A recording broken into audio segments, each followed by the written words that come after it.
বন্ধুরা কেমন আছো? আশা করি সবাই ভালো আছো, সুস্থ আছো।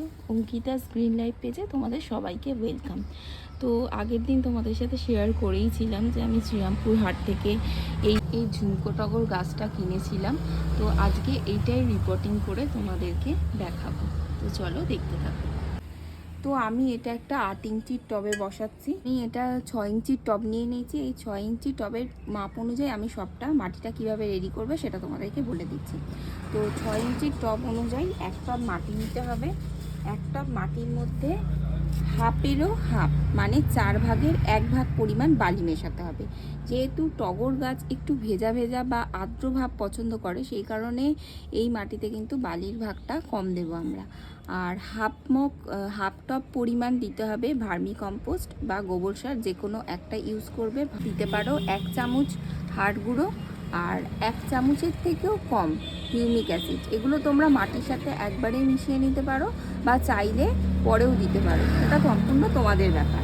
এবার আমি এর মধ্যে মিশিয়ে নেবো এইরকম 1 চামচ পরিমাণ এপসাম সল্ট। এটা চাইলে তোমরা পরেও দিতে পারো, কোনো ব্যাপার না। 1 চামচ পরিমাণই বলতে পারো নিমখোল।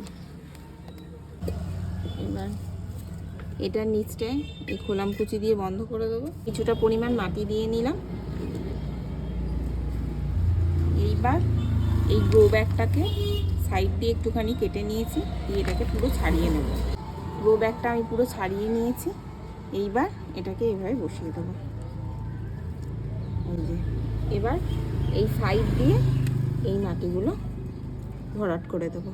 তো টবটায় আমি মাটি দিয়ে দিয়েছি, ভর্তি করে পুরো মাটি দিইনি। আমি কিন্তু টবের ওপরে 1 থেকে 2 ইঞ্চি মতো একটু ফাঁকা রেখে দিয়েছি। পুরো একদম ভর্তি করে মাটি কিন্তু তোমরা দেবে না।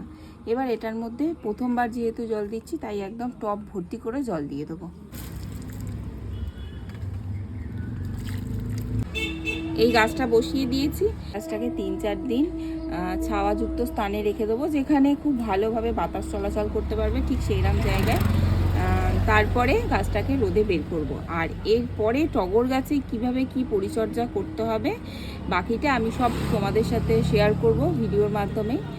আমার ভিডিও যদি তোমাদের ভালো লেগে থাকে তাহলে অবশ্যই আমার পেজটাকে ফলো করে দিও। আর যদি তোমরা ইউটিউব থেকে দেখে থাকো তাহলে আমার চ্যানেলটা সাবস্ক্রাইব করে দিতে কিন্তু একদম ভুলবে না।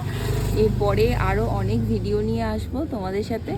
তো আবার পরে দেখা হবে অন্য একটা ভিডিওতে। ভালো থাকবে, সুস্থ থাকবে, টাটা।